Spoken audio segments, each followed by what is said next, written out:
എല്ലാ പ്രിയപ്പെട്ട കൂട്ടുകാർക്കും സീറോ മലബാർ സഭയുടെ വിശ്വാസ പരിശീലന കളരിയിലേക്ക് ഏറ്റവും ഹൃദ്യമായ സ്വാഗതം. പ്രിയപ്പെട്ട കൂട്ടുകാരെ, നിങ്ങൾ കഴിഞ്ഞ എപ്പിസോഡുകളെല്ലാം കണ്ടുവെന്ന് സാർ വിശ്വസിക്കുകയാണ്. നമുക്കറിയാം, കഴിഞ്ഞ 11 പാഠങ്ങൾ പഠിച്ചതിന് ശേഷം 11ാം ക്ലാസ്സിൻ്റെ ഏറ്റവും അവസാനത്തെ 12ാമത്തെ പാഠത്തിലേക്ക് നമ്മൾ ഇന്ന് കിടക്കുകയാണ്. പ്രിയപ്പെട്ട കൂട്ടുകാരെ, ഈശോയെക്കുറിച്ച് കൂടുതൽ മനസ്സിലാക്കുവാനും പഠിക്കാനുമൊക്കെ നിങ്ങൾ ഈ അവസരം കണ്ടെത്തിയതിലും ഈ കൊറോണ കാലത്തും എല്ലാ അധ്യായങ്ങളും കാണാതെ പഠിക്കുകയും അതിൽ നിന്നുള്ള എല്ലാ പ്രവർത്തനങ്ങളിലും ചെയ്ത് നിങ്ങളുടെ അധ്യാപകരെയൊക്കെ അറിയിക്കുന്നതിൽ സാറിന് ഒരുപാട് സന്തോഷമുണ്ട്. നമുക്കൊരു പ്രാർത്ഥനയോടുകൂടി ഈ ക്ലാസ്സിലേക്ക് കടക്കാം. എല്ലാവരും ഒന്ന് എണീറ്റ് നിൽക്കാമോ? പ്രിയപ്പെട്ട കൂട്ടുകാരെ, എല്ലാവരും ഒന്ന് കണ്ണുകൾ അടച്ചേ, നമുക്ക് പ്രാർത്ഥിക്കാം. ഞങ്ങളുടെ രക്ഷകനും നാഥനുമായ ഈശോയെ, ഞങ്ങളങ്ങേ ആരാധിക്കുന്നു, സ്തുതിക്കുന്നു, ഞങ്ങളങ്ങേ മഹത്വപ്പെടുത്തുന്നു. ഈശോയെ, അങ്ങയെക്കുറിച്ച് കൂടുതൽ പഠിക്കുവാൻ വേണ്ടി ഞങ്ങൾ ഇന്ന് അങ്ങയുടെ സന്നിധിയിലായിരിക്കുകയാണല്ലോ. അങ്ങ് അരുളി ചെയ്തിട്ടുണ്ടല്ലോ, 2 or 3 പേർ അങ്ങയുടെ നാമത്തിൽ സമ്മേളിക്കുമ്പോൾ അങ്ങ് അവരുടെ മധ്യം ഉണ്ടായിരിക്കുമെന്ന് വാഗ്ദാനം ചെയ്തിട്ടുണ്ട്. ഈശോയെ, ഞങ്ങളെ അനുഗ്രഹിക്കണമേ. കൂടുതൽ കാര്യങ്ങൾ മനസ്സിലാക്കുവാനുള്ള ശക്തി ഞങ്ങൾക്ക് നൽകണമേ. നിത്യം പിതാവും പുത്രനും പരിശുദ്ധാത്മാവുമായ സർവേശ്വര എന്നേക്കും ആമേൻ. നമുക്കിരിക്കാം. പ്രിയപ്പെട്ട കൂട്ടുകാരെ, എല്ലാവരും സുഖമായിട്ട് ഇരിക്കുന്നുവെന്ന് സാർ വിശ്വസിക്കുകയാണ്. നമ്മൾ കഴിഞ്ഞ എപ്പിസോഡിൽ ഏത് പാഠമായിരുന്നു കണ്ടതെന്നറിയാവോ? പാഠത്തിൻ്റെ പേര് ആർക്കെങ്കിലും പറയാവോ? എന്തായിരുന്നു? സാമൂഹിക തിന്മകൾക്കെതിരെ ക്രിസ്തീയ പ്രതിബദ്ധത എന്ന് പറയുന്ന ഒരു പാഠമാണ് നമ്മൾ കണ്ടത്, അല്ലേ? ഒരു ക്രിസ്ത്യാനി എന്ന നിലയിൽ, ഒരു യുവാവ് എന്ന നിലയിൽ നമ്മൾ ഏറ്റവും കൂടുതൽ പഠിക്കേണ്ട, മനസ്സിലാക്കേണ്ട ഒരു കാര്യമായിരുന്നു നമ്മൾ കഴിഞ്ഞ അധ്യായത്തിൽ കണ്ടത്. പ്രിയപ്പെട്ട കൂട്ടുകാരെ, നമ്മൾക്ക് ഈ അവസരത്തിൽ തുടക്കത്തിൽ കഴിഞ്ഞ എപ്പിസോഡിൽ കണ്ട കാര്യങ്ങൾ എന്തൊക്കെയാണെന്ന് ഒന്ന് പെട്ടെന്ന് റിവൈസ് ചെയ്താലോ? എന്തൊക്കെയായിരുന്നു? ഒന്നാമതായി, വിമോചകനായ മോശയെ കുറിച്ച് നമ്മൾ കണ്ടായിരുന്നു, അല്ലേ? വിമോചകനായ മോശയെക്കുറിച്ച് കണ്ടായിരുന്നു. അതുപോലെ തന്നെ കഴിഞ്ഞ പാഠത്തിൽ പഠിച്ച കാര്യങ്ങൾ, സാമൂഹിക തിന്മകൾ എന്തൊക്കെയാണെന്ന് നമ്മൾ ഒരുപാട് മനസ്സിലാക്കി. അതുമാത്രമല്ല, സാമൂഹിക തിന്മകൾക്കെതിരെയുള്ള പ്രതികരണം എങ്ങനെയായിരിക്കണം, ഒരു ക്രിസ്ത്യാനിയായ യുവാവ് എന്ന നിലയിൽ, യുവതി എന്ന നിലയിൽ എങ്ങനെ ഈ സാമൂഹിക തിന്മകൾക്കെതിരെ പ്രതികരിക്കാമെന്ന് നമ്മൾ കണ്ടായിരുന്നു, അല്ലേ? എന്തൊക്കെയായിരുന്നു സാമൂഹിക തിന്മകൾ? ആരെങ്കിലും ഇത് പറയാമോ? ഒന്നാമതായി അനീതിയെക്കുറിച്ച് മനസ്സിലാക്കി, അല്ലേ? മിടുക്കൻ. രണ്ടാമത് എന്തായിരുന്നു?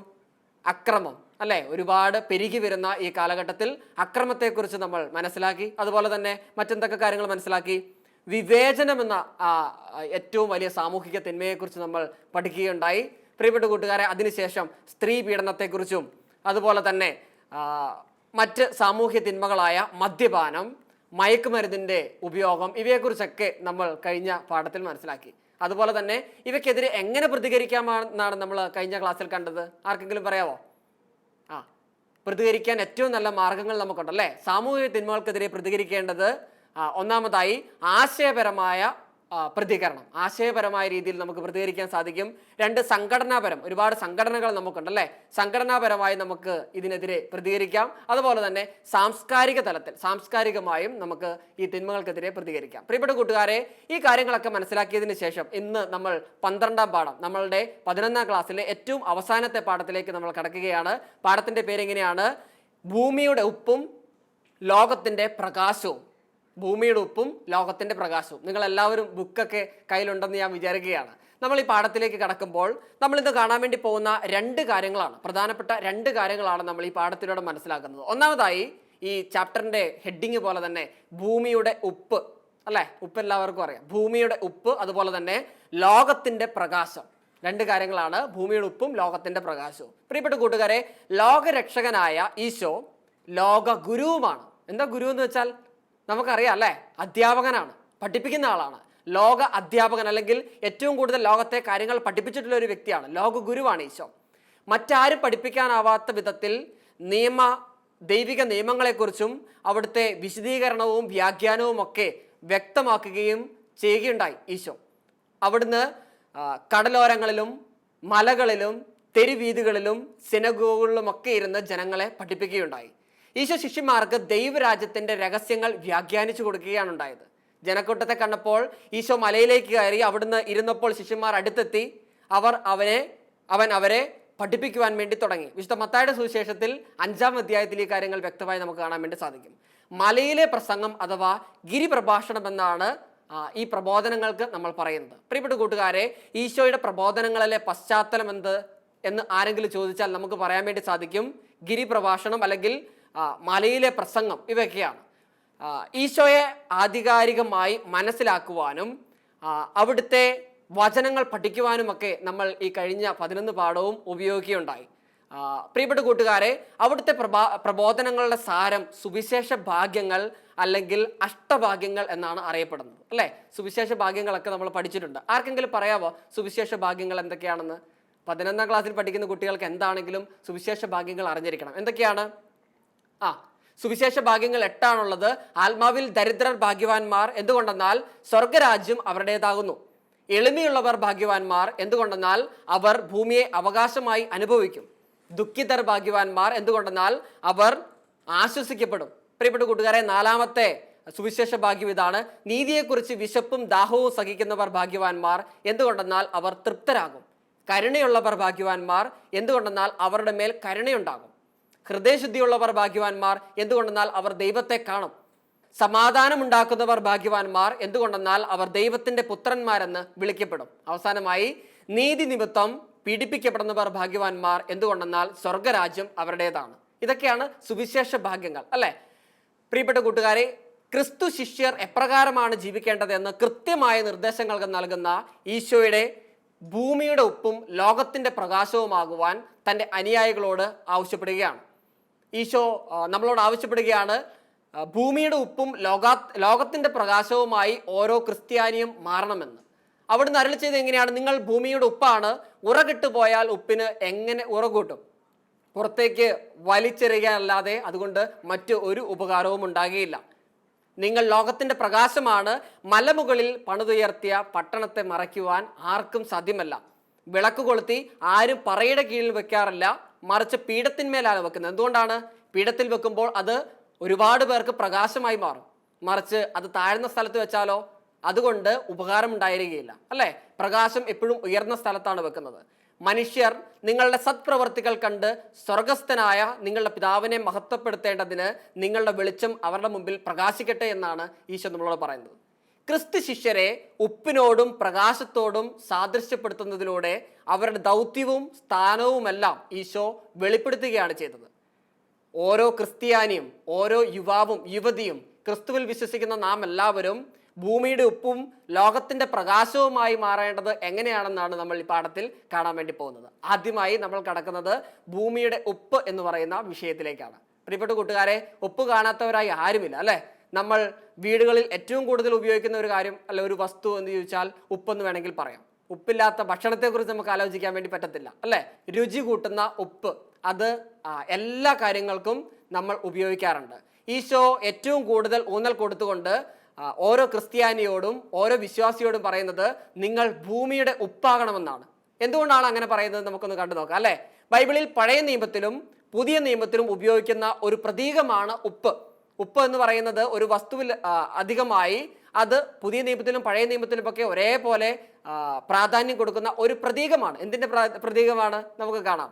ദൈവത്തിൽ അർപ്പിക്കുന്ന ധാന്യബലികളെല്ലാം ഉപ്പ് ചേർക്കണമെന്ന ഇസ്രായേൽക്കാരുടെ ഇടയിൽ ഒരു നിയമം ഉണ്ടായിരുന്നു. ഭക്ഷണത്തിന് രുചി പകരുന്നതിനും ജീവനെ സംരക്ഷിക്കുന്നതിനും ശുദ്ധീകരിക്കുന്നതിനുമായി നമ്മൾ ഉപ്പ് ഉപയോഗിക്കുന്നു. എന്തൊക്കെ കാര്യത്തിനാണ്? ഒന്നാമതായി ഭക്ഷണത്തിന് രുചി നൽകുന്നതിന്, രണ്ടാമതായി ജീവനെ സംരക്ഷിക്കുവാൻ വേണ്ടി, 3 ശുദ്ധീകരിക്കുവാൻ വേണ്ടി. ഈ 3 കാര്യത്തിന് വേണ്ടി നമ്മൾ ഉപ്പ് ഉപയോഗിക്കാറുണ്ട്, അല്ലേ? നമ്മളുടെയൊക്കെ നിത്യജീവിതത്തിൽ നമ്മൾ ഉപയോഗിക്കുന്നതാണ്. നമ്മൾ ഭക്ഷണത്തിന് ഒരുപാട് രുചി ലഭിക്കണമെങ്കിൽ ഉപ്പ് ഉപയോഗിക്കും. നിങ്ങൾക്കറിയാം, നിങ്ങളുടെ വീടുകളിലൊക്കെ പായസം ഉണ്ടാക്കുമ്പോൾ പോലും അല്പം ഉപ്പ് ചേർക്കാറുണ്ട്. അതിന് മറ്റൊരു രുചിയാണെന്ന് നമുക്കറിയാം, അല്ലേ? ഉപ്പ് രുചി കൂട്ടുവാൻ വേണ്ടി ഉപയോഗിക്കുന്നു. രണ്ടാമതായി, നമ്മൾ വീട്ടിലൊരു വസ്തു കൊണ്ടുവന്നിട്ടുണ്ടെങ്കിൽ അത് പഴകിപ്പോകാതിരിക്കാൻ വേണ്ടി, അതിനെ ശുദ്ധിയാക്കുവാൻ വേണ്ടി, അതിലെ അഴുക്കുകൾ കളയാൻ വേണ്ടിയൊക്കെ, അതിലെ വിഷാംശം കളയാൻ വേണ്ടി നമ്മൾ ഉപ്പിലിട്ട് വെക്കും, അല്ലേ? ഉപ്പിലിടാറുണ്ട്. 3 എന്താണ്? ഈ വസ്തു കേടാകാതെ ഒരുപാട് കാലം സൂക്ഷിക്കുവാൻ വേണ്ടി നമ്മൾ ഉപ്പ് ഉപയോഗിക്കാറുണ്ട്. പ്രിയപ്പെട്ട കൂട്ടുകാരെ, ഒന്നാമതായി ഭൂമിയുടെ ഉപ്പ് എന്ന് പറയുമ്പോൾ നമ്മൾ മനസ്സിലാക്കേണ്ടത് ഓരോ ക്രിസ്ത്യാനിയും രുചികരമായ ഒരു ജീവിതത്തിന് വേണ്ടി ഈ ഭൂമിയുടെ ഉപ്പ് ഓരോ ക്രിസ്ത്യാനിയും മാറണമെന്നാണ്. ആരുടെ ജീവിതം രുചികരമാകുവാൻ വേണ്ടിയാണ്? നമ്മളുടെ മാത്രവുമല്ല, നമ്മളുടെ ജീവിതത്തിലൂടെ മറ്റുള്ളവർക്ക് രുചികരമായ ഒരു ജീവിതം നൽകുവാൻ വേണ്ടി നമ്മൾ ഉപ്പിനെ ഉപയോഗിക്കണം. പ്രിയപ്പെട്ട കൂട്ടുകാരെ, ഉപ്പ് ഭക്ഷണ സാധനങ്ങൾക്ക് രുചി പകരുന്ന ഒരു വസ്തുവാണ്. ഉപ്പ് പോലെ ഈ ലോകത്തിന് രുചി പകരുവാൻ വിളിക്കപ്പെട്ടവരാണ് ഓരോ ക്രിസ്ത്യാനിയും. ഞാനും നിങ്ങളും അടങ്ങുന്ന എല്ലാ ക്രിസ്ത്യാനികളും ഉപ്പ് പോലെ ഈ ലോകത്തിന് രുചി പകരുവാൻ വേണ്ടി വിളിക്കപ്പെട്ടവരാണ്. അവൻ്റെ വാക്കും പ്രവൃത്തിയും ലോകത്തിന് ആഹ്ലാദം പകരുന്നതായിരിക്കണം. ഉപ്പിന് ഉറകിട്ടു പോയാൽ വലിച്ചെറിയുവാൻ മാത്രമേ കൊള്ളൂ എന്ന് ഈശോ പറയുന്നുണ്ടല്ലോ. അവിടുന്ന് ശിഷ്യന്മാരോട് പറയുന്നത് എങ്ങനെയാണ്? നിങ്ങൾ പരസ്പരം സ്നേഹിക്കുവിൻ, ഞാൻ നിങ്ങളെ സ്നേഹിച്ചതുപോലെ നിങ്ങളും പരസ്പരം സ്നേഹിക്കുവിൻ. നിങ്ങൾക്ക് പരസ്പരം സ്നേഹമുണ്ടെങ്കിൽ നിങ്ങൾ എൻ്റെ ശിഷ്യന്മാരാണെന്ന് അതുമൂലം എല്ലാവരും അറിയും. വിശുദ്ധ യോഹന്നാൻ ശ്ലീഹ എഴുതിയ സുവിശേഷം 13-ാം അധ്യായം 35-ാം വാക്യങ്ങളിൽ എങ്ങനെയാണ് പറയുന്നത്? ആദിമ ക്രിസ്ത്യാനികളുടെ പരസ്പര ബഹുമാനത്തിൻ്റെയും ഐക്യത്തിൻ്റെയും ഒക്കെ കാരണമായി അനേകരെ ഈശോയിലേക്ക് നയിക്കുന്നതായിട്ട് നമുക്ക് സുവിശേഷങ്ങളിൽ കാണാം. രുചി പകരുന്ന സാന്നിധ്യമായിരുന്നു അവരുടേത്. അതുപോലെ തന്നെ നാമും രുചികരമായ ഒരു ജീവിതം, ഈശോയുടെ എല്ലാവിധ സുവിശേഷങ്ങളും നമ്മളുടെ ജീവിതത്തിൽ പാലിച്ചുകൊണ്ട്, ബൈബിളിൽ പറയുന്ന പോലെ തന്നെ ഏറ്റവും നല്ല ഒരു ക്രിസ്ത്യാനിയായി ജീവിച്ചുകൊണ്ട് മറ്റുള്ളവർക്ക് രുചികരമായ ഒരു ജീവിതം നൽകുവാൻ വേണ്ടി നമ്മൾക്ക് സാധിക്കണം. ഒരിക്കൽ ഒരു മനുഷ്യൻ വഴിയിലൂടെ നടന്നു നീങ്ങുമ്പോൾ ഒരുപാട് ആളുകൾ ചേർന്നുകൊണ്ട് ചെളിയിൽ പൂണ്ടുപോയ ഒരു വലിയ ട്രക്ക് അല്ലെങ്കിൽ ഒരു വലിയ ലോറി ഉന്തി കരയ്ക്ക് കയറ്റാൻ വേണ്ടി നോക്കിയാണ്. ആ ലോറിയുടെ എല്ലാ ടയറുകളും ചെളിയിൽ പൂണ്ടി നിൽക്കുകയാണ്. ഒരുപാട് ചെളിയാണ്, അവിടെ നടക്കാൻ വരെ ബുദ്ധിമുട്ടാണ്. ആ മനുഷ്യൻ പെട്ടെന്ന് കോട്ട് സ്യൂട്ടൊക്കെ ഇട്ട ആ വസ്ത്രങ്ങളെല്ലാം മാറ്റി വെച്ചുകൊണ്ട് അവരെ സഹായിക്കുകയാണ്. അതിനുശേഷം അദ്ദേഹത്തിൻ്റെ ദേഹത്തൊക്കെ ഒരുപാട് ചെളി വരികയാണ്. അതിനുശേഷം ആ വാഹനം ഉന്തി കരക്ക് കയറ്റിയതിന് ശേഷം ഈ ആൾക്കാരെല്ലാം അപരിചിതനായ ആ വ്യക്തിയെ നോക്കി, എന്തുകൊണ്ടായിരിക്കും അദ്ദേഹം ഞങ്ങളെ സഹായിച്ചത്, ആരാണ് അദ്ദേഹം എന്ന് അറിയത്തില്ല. അങ്ങനെ ചോദിച്ച ശേഷം ഒരു ചെറു പുഞ്ചിരിയോടുകൂടി അദ്ദേഹത്തോട് ചോദിച്ചു, താങ്കൾ ആരാണ്?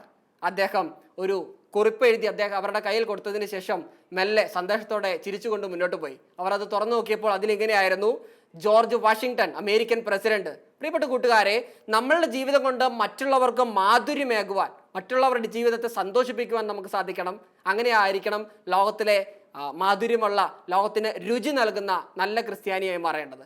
എങ്ങനെയാണ് മറ്റുള്ളവരെ സഹായിച്ചുകൊണ്ട് മറ്റുള്ളവരുടെ ജീവിതത്തിന് രുചി നൽകുന്നതെന്ന് നമുക്കൊരു ചെറിയ വീഡിയോ കണ്ടതിന് ശേഷം ഈ ക്ലാസ്സിലേക്ക് വരാം.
രണ്ടാമതായി നമ്മൾ കാണേണ്ടത് ഉപ്പിൻ്റെ രണ്ടാമത്തെ പ്രത്യേകതയായി നമ്മൾ മനസ്സിലാക്കേണ്ടത് സംരക്ഷിക്കപ്പെടുന്ന ജീവിതമായിരിക്കണം ഓരോ ക്രിസ്ത്യാനിയുടെയും, അല്ലേ? സംരക്ഷിക്കുവാൻ വേണ്ടി ഉപ്പ് മറ്റു വസ്തുക്കളെ സംരക്ഷിക്കുവാൻ വേണ്ടി നമ്മൾ ഉപയോഗിക്കാറുണ്ട്. ഉപ്പിലിട്ട് വെച്ച് കാലാകാലങ്ങളോളം ഓരോ വസ്തുവും കേടുകൂടാതെ സൂക്ഷിക്കുന്നത് നമുക്കറിയാം. നമ്മളുടെ ജീവിതത്തിലൂടെ മറ്റുള്ളവരെ സംരക്ഷിക്കുവാനുള്ള ഒരു ഉത്തരവാദിത്വം ഈ ഉപ്പിലൂടെ നമ്മൾക്ക് നൽകുകയാണ്. ഉപ്പിൻ്റെ അടുത്ത ഗുണമാണ് സാർ ഈ പറഞ്ഞ സംരക്ഷിക്കുവാനുള്ള അല്ലെങ്കിൽ ഒരു കേടും കൂടാതെ ആഹാര സാധനങ്ങളൊക്കെ സൂക്ഷിക്കുവാൻ ഉപകരിക്കുന്ന പ്രത്യേകത. ഉപ്പിലിട്ട് സൂക്ഷിക്കുന്ന വസ്തുക്കൾ മാസങ്ങളും വർഷങ്ങളും തന്നെയും കേടുകൂടാതെ ഇരിക്കുന്നത് സർവ്വസാധാരണമാണ്. ഉപ്പിൻ്റെ ഉറകൊണ്ട് കേടുവരാൻ സാധ്യതയുള്ള അരാസപ്രവർത്തനങ്ങളെ തടയുവാനും ആഹാര വസ്തുക്കൾ സംരക്ഷിക്കുവാനും ഒക്കെ കഴിയുകയാണ്. ക്രിസ്തു ശിഷ്യൻ്റെയും ദൗത്യം ഇത് തന്നെയാണ്. ക്രിസ്തുവിൽ നിന്ന് നമുക്ക് ലഭിച്ച മൂല്യങ്ങൾ ഉൾക്കൊണ്ടുകൊണ്ട് ലോകത്തിലെ സത്യസന്ധത മുതലായ എല്ലാ മൂല്യങ്ങളെയും സംരക്ഷിക്കുവാനുള്ള ഒരു കടമയും നമ്മൾക്കുണ്ട്. പ്രിയപ്പെട്ട കൂട്ടുകാരെ, ഇന്ന് മൂല്യങ്ങൾക്ക് ഒരു വിലയും കൽപ്പിക്കാത്ത ഒരു ലോകത്താണ് നമ്മൾ ജീവിക്കുന്നത്. ഈ അവസരത്തിൽ ഈശോ നമ്മളെ പഠിപ്പിച്ച എല്ലാ മൂല്യങ്ങളും അത് നമ്മളുടെ ഹൃദയത്തോട് ചേർത്ത് വെച്ചുകൊണ്ട് ലോക നന്മയ്ക്കായിട്ട് സംരക്ഷിക്കപ്പെടുവാനുള്ള ഒരു വലിയ ഉത്തരവാദിത്വമാണ് ഈശോ നമ്മൾക്ക് നൽകുന്നത്. മൂല്യങ്ങൾ ഏതൊക്കെയാണെന്ന് നിങ്ങൾക്കറിയാം, അല്ലേ? നമ്മൾ കഴിഞ്ഞ പാഠങ്ങളിൽ കണ്ടതാണ്. ഈ മൂല്യങ്ങളെ ഒരു ക്രിസ്ത്യാനി എന്ന നിലയിൽ എൻ്റെ ജീവിതത്തിലും മറ്റുള്ളവരുടെ ജീവിതത്തിലും ഏറ്റവും മികച്ച രീതിയിൽ പാലിക്കുമ്പോൾ, സംരക്ഷിക്കപ്പെടുമ്പോഴാണ് നാമും ഈശോയെ പോലെ, ഈശോ പറഞ്ഞതുപോലെ തന്നെ ഭൂമിയുടെ ഉപ്പായി മാറുന്നത്, നല്ല ക്രിസ്ത്യാനിയായി മാറുന്നത്, അല്ലേ? നിങ്ങൾക്ക് എല്ലാവർക്കും ഋത്തിക് റോഷനെ അറിയാം. ഒരുപാട് പേര് അദ്ദേഹത്തിന്റെ പല സിനിമകൾ കണ്ടിട്ടുണ്ടാകും. എനിക്ക് തോന്നുന്നത് അദ്ദേഹത്തിന്റെ സിനിമകൾ ധാരാളം കണ്ടിട്ടുണ്ടെന്ന്. ഋത്തിക് റോഷൻ നമ്മളോട് പറയുന്നത് എങ്ങനെയാണ്, മൂല്യങ്ങളെ എങ്ങനെ സൂക്ഷിക്കണം, ജീവിതത്തിൽ അദ്ദേഹം എങ്ങനെയാണ് മൂല്യങ്ങൾ സൂക്ഷിച്ചതെന്ന് നമുക്കൊരു ചെറിയ വീഡിയോ കണ്ടതിന് ശേഷം ക്ലാസ്സിലേക്ക് വരാം. Who here wants to be great in life? And how does greatness come? Does it come with money? Does it come with fame? What does it come with? How does it come? But the one thing that will make you great in your life, beyond money, beyond strength, beyond anything else, is your character. Know who you are. Walk your path. Know your truths. Character. That is what will make you great in whatever you do in your life. And remember that status in the world is not defined by what work you do, but by how well you do it. It doesn't matter what you do. Whatever you do it great. And that will show your character to the people around you. Be givers in life. Don't wait for people to show you love. Give love first. Trust me on this. Be contributors, and whatever you want in your life will come to you automatically. Give first.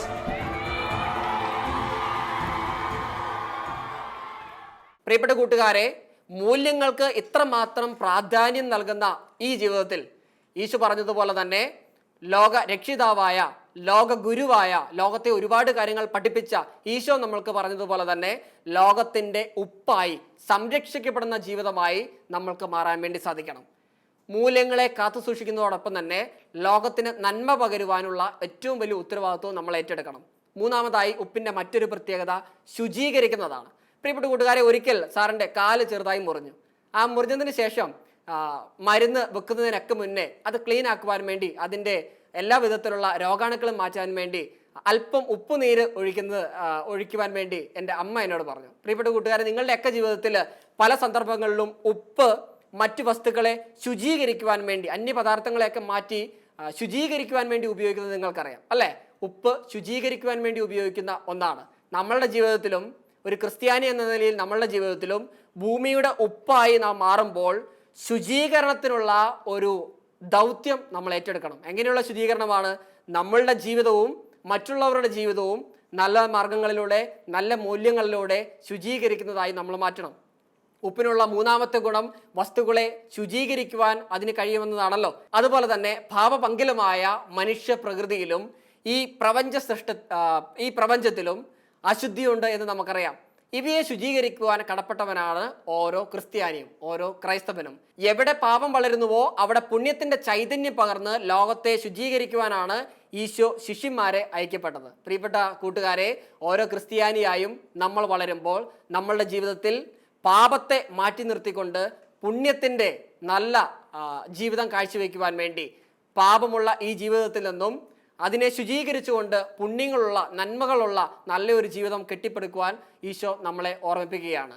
അതുകൊണ്ട് തന്നെ നമ്മളുടെ ജീവിതത്തിൽ ലോകത്തിൻ്റെ ഉപ്പായി മാറുവാൻ 3 കാര്യങ്ങൾ ഈശോ നമ്മളെ പഠിപ്പിച്ചു. അതേതൊക്കെയാണ്? ഒന്ന്, രുചികരമായ ഒരു ജീവിതത്തിലൂടെ മറ്റുള്ളവർക്ക് നന്മ ചെയ്തുകൊണ്ട് രുചികരമായ ഒരു ജീവിതം നൽകിക്കൊണ്ട് മാതൃകയാകുവാൻ ഈശോ നമ്മളോട് പഠിപ്പിക്കുകയാണ്. രണ്ടാമതായി, സംരക്ഷിക്കപ്പെടുന്ന ജീവിതം, മൂല്യങ്ങളെ സംരക്ഷിച്ചുകൊണ്ട് മൂല്യങ്ങളെ കാത്തു സൂക്ഷിച്ചുകൊണ്ട് ഈശോ നൽകിയ കൽപ്പനകൾ പാലിച്ചുകൊണ്ട് ഏറ്റവും മികച്ച ഒരു ക്രിസ്ത്യാനിയായി, യുവാവായി, യുവതിയായി മാറുവാൻ ഈശോ നമ്മളെ പഠിപ്പിക്കുകയാണ്. അതുപോലെ തന്നെ ശുദ്ധീകരിക്കുന്ന ജീവിതം, പാപമംഗലമായ ഈ ലോകത്ത് പാപത്തിന് പകരം പുണ്യത്തെ കാത്തു സൂക്ഷിക്കുവാൻ, പാപ സാഹചര്യങ്ങളെ ശുചീകരിക്കുവാനുള്ള ഏറ്റവും വലിയ ദൗത്യം ഈശോ നമ്മളിലേക്ക് നൽകുകയാണ്. പ്രിയപ്പെട്ട കൂട്ടുകാരെ, സാറ് നിങ്ങൾക്ക് ചർച്ച ചെയ്യുവാനുള്ള ഒരു ഹോംവർക്ക് നൽകുകയാണ്. അതിതാണ്, ഭൂമിയുടെ ഉപ്പ് എന്ന നിലയിൽ എനിക്ക് എങ്ങനെയൊക്കെ പ്രവർത്തിക്കാൻ സാധിക്കും?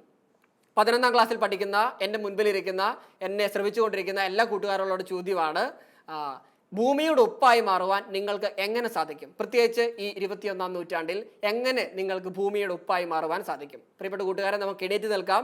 നമുക്കൊരു വചനം കാണാതെ പഠിക്കാം. യോഹന്നാൻ ശ്ലീഹ എഴുതിയ സുവിശേഷം 8ാം അധ്യായം 12ാം വചനം കാണാതെ പഠിക്കാൻ. ഞാൻ ലോകത്തിൻ്റെ പ്രകാശമാണ്, എന്നെ അനുഗമിക്കുന്നവൻ ഒരിക്കലും അന്ധകാരത്തിൽ നടക്കുകയില്ല, അവന് ജീവന്റെ പ്രകാശമുണ്ടായിരിക്കും. ഈ വചനങ്ങൾ കാത്തു സൂക്ഷിച്ചുകൊണ്ട് ഏറ്റവും നല്ല ക്രിസ്ത്യാനിയായി മാറുവാൻ നമുക്ക് സാധിക്കണം. പ്രിയപ്പെട്ട കൂട്ടുകാരെ, നമ്മൾ ഇന്ന് പഠിച്ച ഭൂമിയുടെ ഉപ്പായി മാറുവാൻ നമുക്ക് സാധിക്കട്ടെ. നമുക്ക് എണീറ്റ് നിൽക്കാം. ഒരു പ്രാർത്ഥനയോടുകൂടി നമുക്ക് ഈ ക്ലാസ് അവസാനിപ്പിക്കാം. രക്ഷകനായ ഈശോയെ, ഞങ്ങളങ്ങേ ആരാധിക്കുന്നു, സ്തുതിക്കുന്നു, അങ്ങേ ഞങ്ങൾ മഹത്വപ്പെടുത്തുന്നു.